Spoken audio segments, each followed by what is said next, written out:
sa akin, inimpress ng Lord ng 2019, so that 2020 will be a different year for all of us. My plan for 2020, it's a vision 20, means a vision that is clear. Kasi ano ba magiging klaro ang paningin at pananaw mo sa buhay na ito? 2020, binalikan ko yung mga topic natin. Ng January, nag-topic tayo, we need to be visionary. Dapat lahat tayo may nakikita, may natatanaw. Ngalawa, sabi natin ng February, we should be inspired to inspire. You must be inspired to inspire. March, ang topic natin, it is a spirit-filled life. Ano ba yung spirit-filled life? Ang ibig sabihin, hindi ka nahatangan ng anumang bagay na pagdalang sa magpapatuloy ka pa rin. Nung April, pinag-usapan natin, intentional. We should be intentional in doing and inspiring people. Intentional when you are winning these people for the Lord. Letter O, opportunity. Use this pandemic as an opportunity for us to win more souls and make more disciples.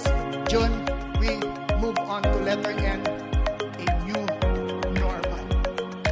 There's a new normal now. We learn how to obey in the new normal. Letter T, testify.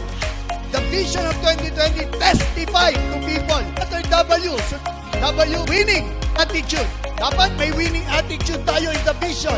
Letter E, extension. God, extend our territory. Letter N, no limits beyond what you ask, beyond what you imagine. That is no limits. Because you have a God that is no limits. Letter K, togetherness. During that time, ang sarap na ikaw ay may mahabang buhay, pero masarap na kasama ang pamilya sa isang mahabang buhay hanggang kabilang buhay. That is togetherness. And letter Y, I, youthfulness. Because I want you na hindi ka tumatanda.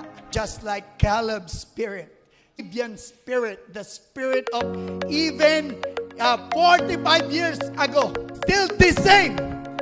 Yung kanyang espiritu, he will serve the Lord. That is youthfulness. Amen ba doon?